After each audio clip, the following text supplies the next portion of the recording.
C'est une UE qui s'adresse à toutes les personnes qui souhaitent se former aux enjeux du changement climatique, qui souhaitent en comprendre les causes, comprendre les conséquences les changements que cela va entraîner, et aussi et surtout qui souhaitent découvrir les leviers d'action qu'on peut mettre en œuvre à l'échelle professionnelle pour s'adapter, pour prendre en compte ces enjeux climatiques. Et donc cette UE, elle s'adresse principalement aux auditeurs et auditrices de la filière ingénieur parce c'est une UE de type plugin, donc elle peut être intégrée au diplôme d'ingénieur de toutes les spécialités, et donc elle est intégrée aux maquettes de diplôme d'ingénieur, mais elle peut également intéresser des personnes en dehors de ces formations. Il faut savoir néanmoins qu'il y aura un contenu scientifique assez important, donc on pense que, voilà, on conseille comme prérequis, c'est un conseil, c'est pas une obligation d'avoir un niveau scientifique équivalent à un bac+2 dans un domaine scientifique ou technique. Je vois deux façons dont cette UE peut être un atout pour les ingénieurs.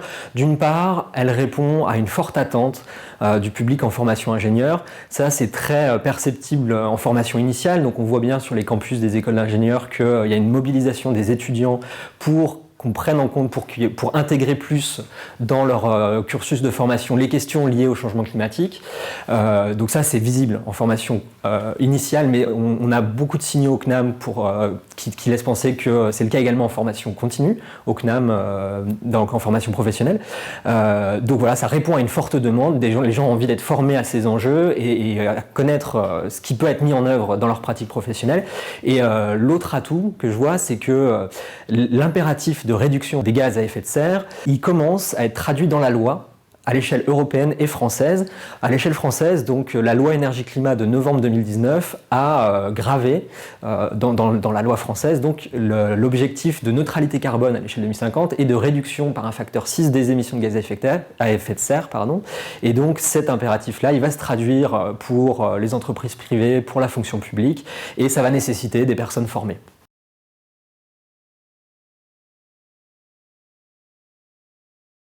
Alors, les conséquences du changement climatique, elles vont se faire sentir dans tous les domaines d'activité. Dans les énergies, évidemment, le transport, le bâtiment, mais aussi dans les métiers de la santé, dans les territoires.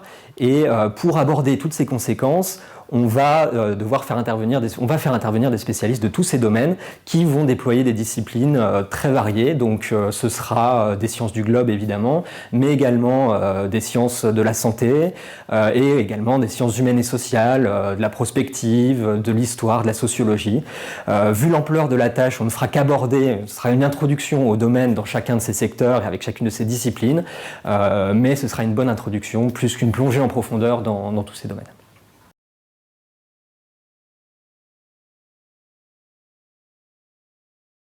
Alors, c'est une UE donc, qui sera disponible entièrement à distance, avec du matériel de type cours enregistré et matériel supplémentaire sous forme de texte, de liens consultés sur Internet.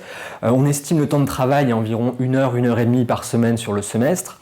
Et alors, au titre de méthode de travail, moi ce que je suggérerais comme méthode de travail dans cette UE, c'est qu'à l'heure actuelle on est assailli d'informations, d'actualités sur le front du changement climatique, et donc ce que je suggérerais c'est d'essayer d'aiguiser un peu son sens critique, de mettre à profit les notions qui seront développées dans le cours pour essayer de décrypter un peu cette actualité, y poser un regard critique, comprendre quelles sont les bonnes solutions, les fausses solutions, et voilà, développer son regard critique au vu de l'actualité avec les notions qui seront développées lors de cet enseignement.